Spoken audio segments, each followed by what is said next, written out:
We come with messages of love and light, and to share the significance and importance of healing the wounds in the lineage or ancestral line.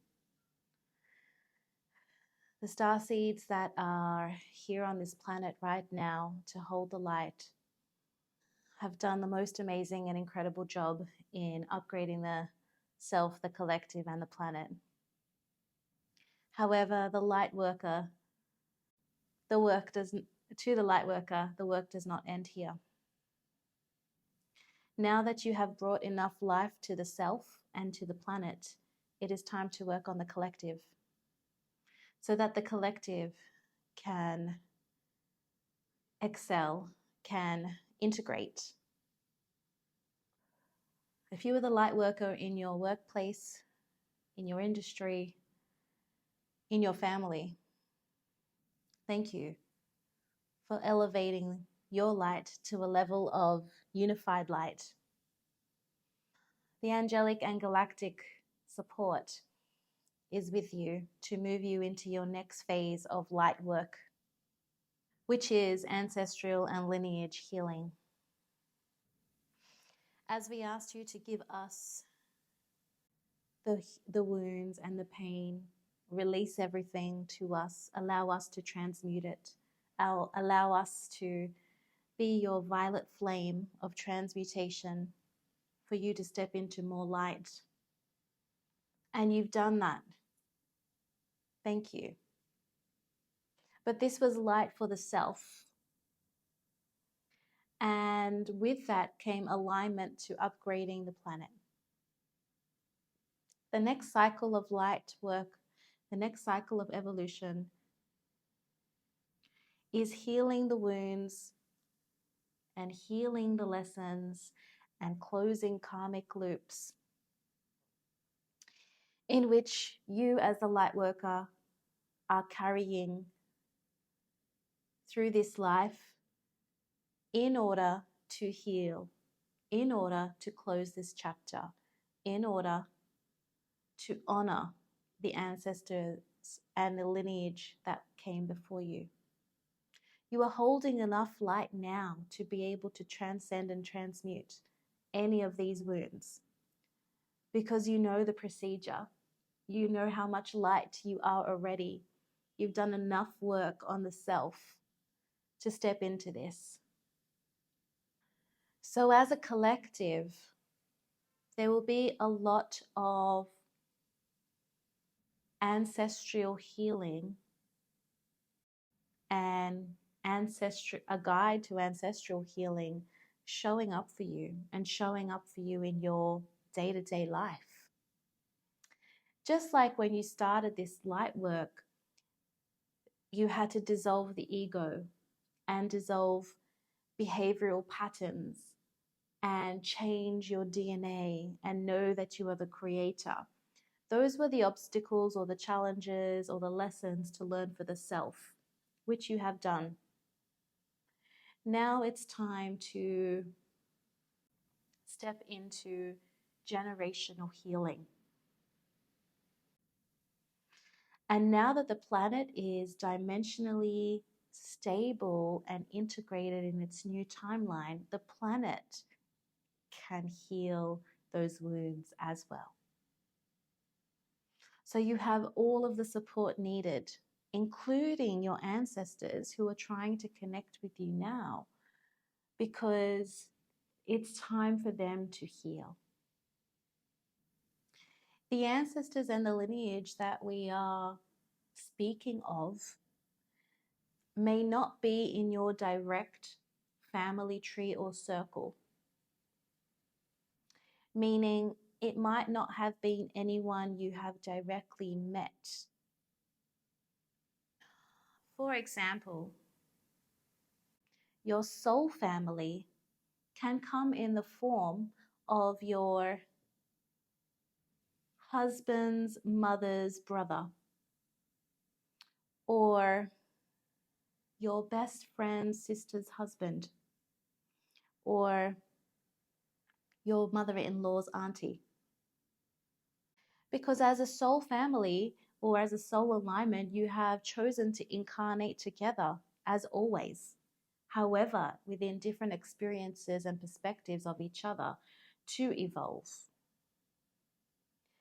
So understand when we say ancestors and lineage, we may not be referring to, or it may not show up as a direct relative by blood. And remember, the light and DNA codes goes beyond the blood. That is what codes the blood. So if we move beyond blood lineage, you are moving beyond and into the collective. That's how you get there. And you may be mirroring behavior and behavioral patterns from ancestors that you have no direct contact of or with. But they are trying to connect with you through your meditation and through your dream time and through songs on the radio, through movies that you watch, to start to assist you in mending those wounds.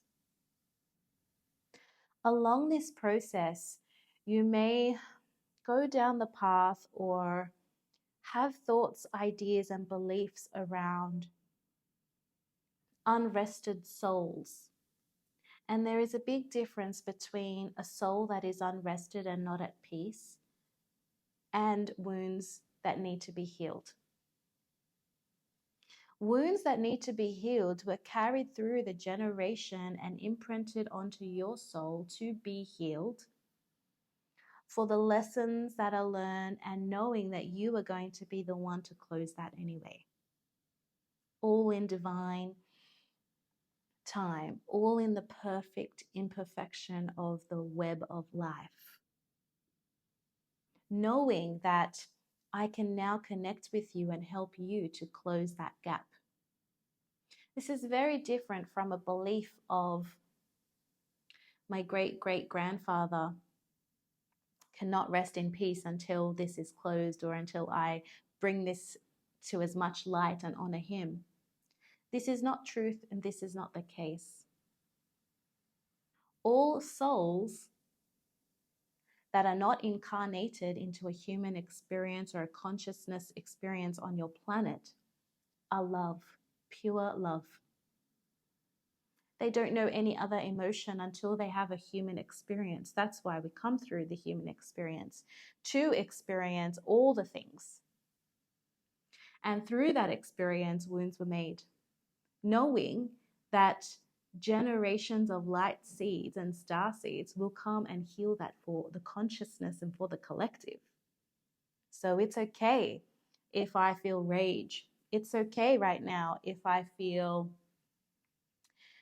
envious and jealous, which leads me to an action that marks my energetic imprint and continues to mark energetic imprint through generations of lineage, because I know one day my star seed will come to heal it for all of us and to heal it for the collective.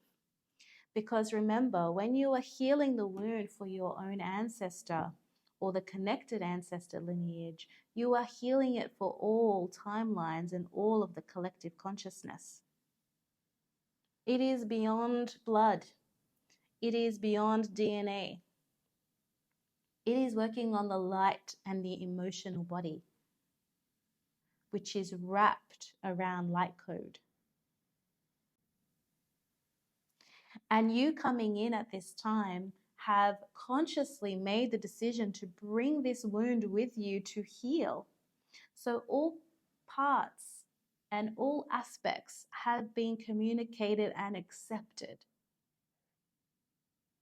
This is a different understanding because now you have ownership of your wound. You can take responsibility for those actions. And now you know why they're coming here and how to assist. And now that you have so much light and are connected to the angelic realm, to the support system, to other light workers, you have enough support to mend that wound for all generations to come. If this is too much expansion for you to understand right now, only understand this. You had an understanding and you chose the wound that you wanted to bring in, that was given to you from your ancestors and generational lineage, that you would choose to come in, light up your body, full of light, remember who you are, which is pure love and light, and heal this wound in the timeline, in the web, in the consciousness. There are some educational information on the 5 wounds that you so call things like abandonment, resentment, these kinds of things. If you wish to start to look at that, it will bring around healing of that. But we want to get very specific in your wound and what you are here to heal. Because the 5 wounds is enough to bring it to your awareness, but it still takes you, and it still takes putting a name to that wound and understanding the cycle of it for you to completely release it. For example, the wound of abandonment that's in the consciousness and the collective right now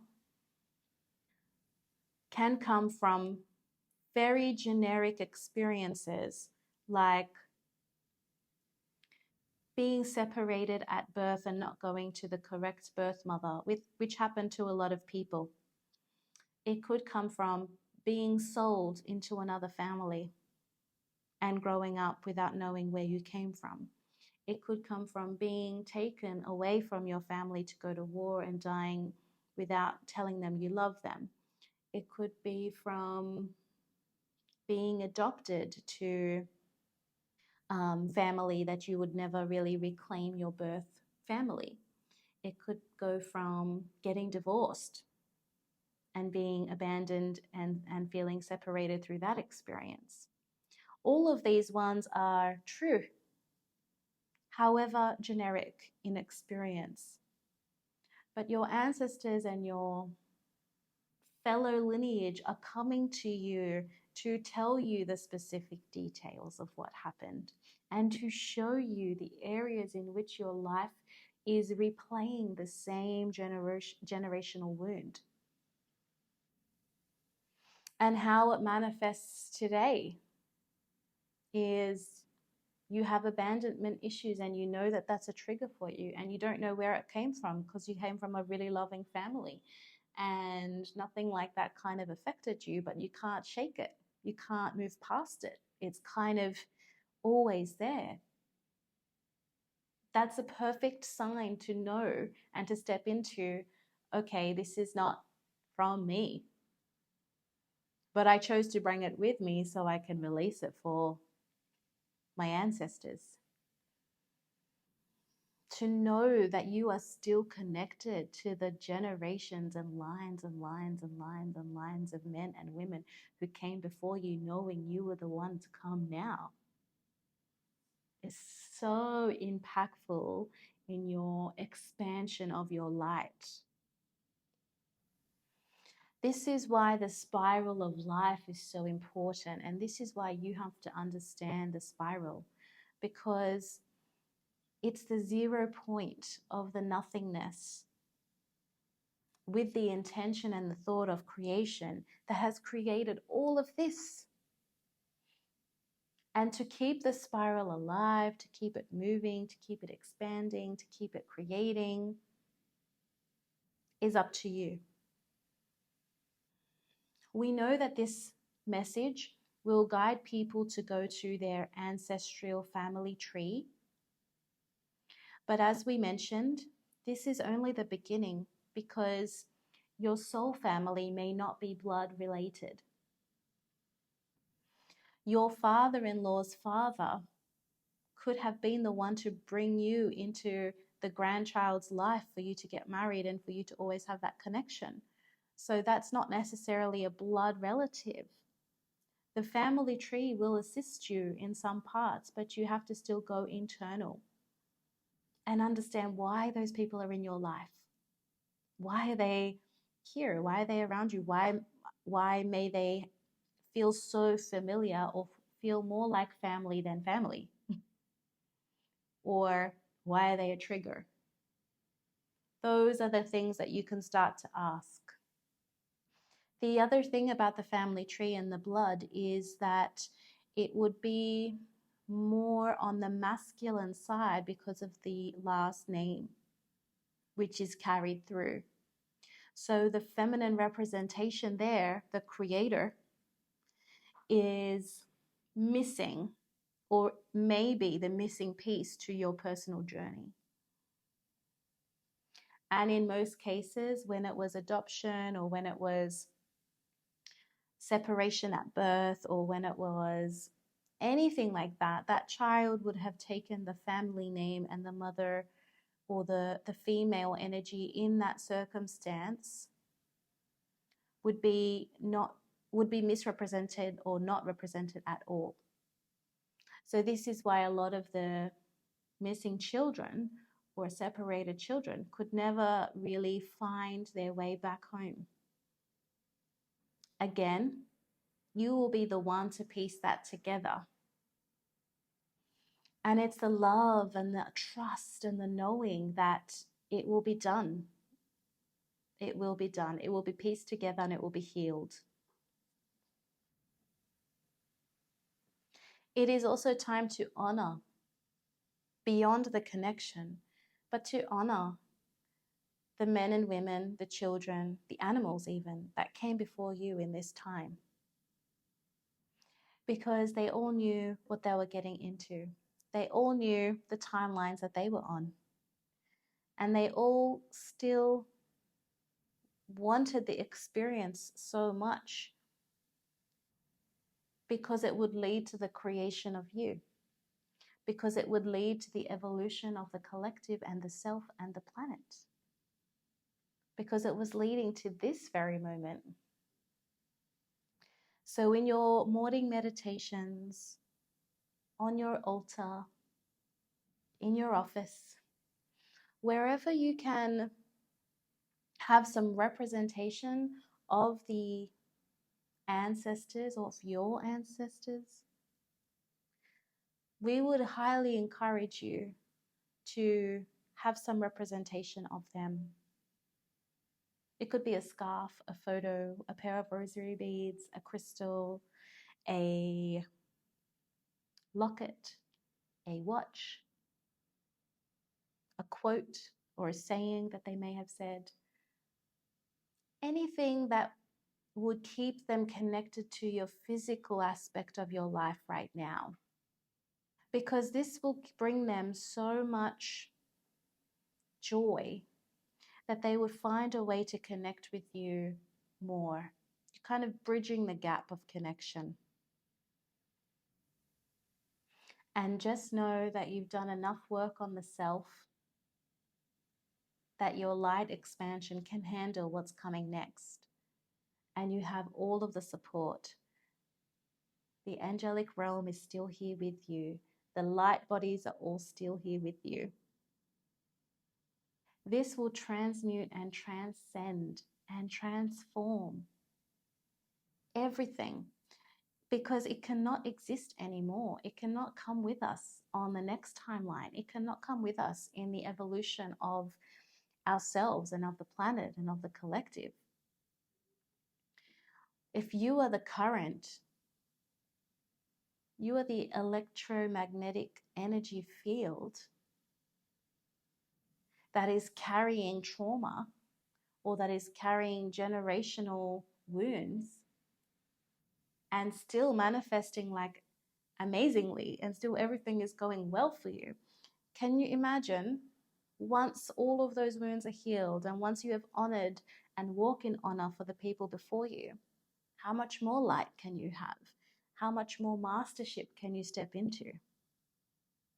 How will your life transform in front of you? And with this practice comes expansion.